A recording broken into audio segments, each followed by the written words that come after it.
大家好，天堂經典版官方發布了一個更新預告，真的是大概每個月就來一個大更新，就是即將在7月22號更新《遺忘之島》啦。依照慣例，應該下周開始就會舉辦《遺忘之島》的事前預約活動，而且呢，每次只要有這種大更新啊，官方就會打預防針，發布一個開發者的信或者是 Q&A 公告，這次也不例外。我們就直接來一起看看這個《遺忘之島》章節服務改善方向的 Q&A。公告前言的部分呢，我們就不看了，我們直接來看 Q&A 的部分。透過狩獵獲得道具的樂趣已不如從前，是否有掉落相關的改善計劃？官方表示啊，將提高主要獵場的整體道具掉落率，將原本集中在特定區域的寶物擴展到多個不同的獵場，無論在哪裡都有機會打到寶物。從裝備到成長材料，全面調整獎勵結構，讓各類獎勵道具掉落更廣泛，加開新道具的取得管道。以下這些裝備呢，可以透過狩獵直接獲得：沙哈之弓、十字手套、黑焰之劍、赤焰之劍、赤焰之弓、瑪納水晶球。還有官方表示啊，不讓玩家強化的裝備心血白費。以下這些特定的新裝備可以依據舊裝備的強化點數進行交換，讓你無縫銜接。雷雨之劍、弒神者之弓、冰之女王魔杖、酷寒之矛。但是為了維持高階的新道具，將不開放交換或制作，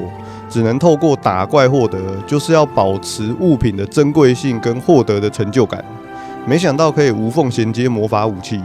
但是他說的強化點數不知道是強化多少。該不會是要加9或加10才能換吧？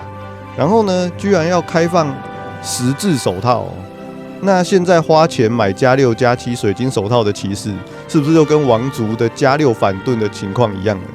說不定這些下周就會更新了。那些買加6加7水手的騎士，要跟王族一樣虧損數百萬了吧？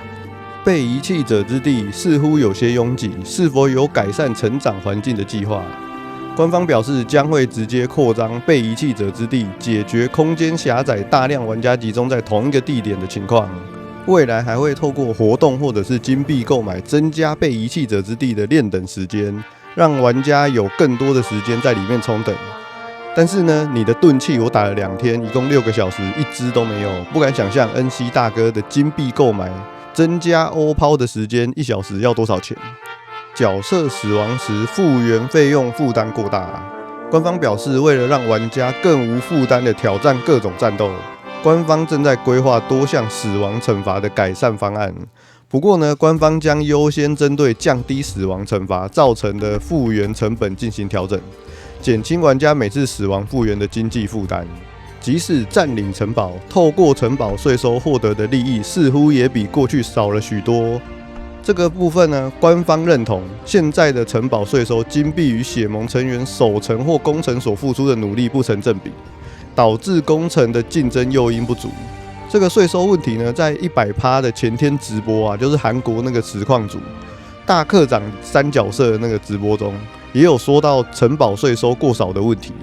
而且呢，主要原因就是經典商城販售的消耗品袋子跟轉蛋方塊造成的。因為買商城水的人多過買遊戲內的水，所以就會導致城堡的稅收降低。不過呢，官方有對於稅收的改善方式，然後這個改善方式呢，乍看之下似乎還很不錯。未來他們將以城堡為基礎進行領地細分，讓城堡所屬的範圍內的獵場啊，產出的部分金幣直接歸屬於城堡的稅收。借此提升城堡的稅收，讓守城更有回報。接着呢，還要推出傭兵系統，讓城堡的爭奪更有誘因跟吸引力。是否有伺服器轉移計劃？這個移民的重點呢，他說了這麼多，其實他們就是正在準備個人與血盟單位的移民系統，主要就是為了打破伺服器的僵局。因為有些伺服器出現一盟獨大的情況，他們想透過移民系統去打破一盟獨大的伺服器環境，還有舒緩排隊的情況。但是我相信打破統一伺服器才可能是他們推出移民主要的因素，舒緩排隊應該只是順便，畢竟大家都知道排隊的原因是什麼。便利性方面是否有改善？官方會優先導入手機專用界面，還有改編隊伍界面的內容。所以呢，我說那個寵物的界面到底什麼時候要更新？玩寵物的人其實也不少啊。未來還準備了哪些內容呢？準備全新的章節《遺忘之島》，官方也預告了嘛，在7月22號會進行更新。接着呢，還有開放安塔瑞斯攻略之門。感覺這個安塔瑞斯攻略之門啊，應該是直接把之前官方舉辦那個線下挑戰安塔瑞斯活動的系統，直接搬到政府來。最後，官方也給出了營運的承諾，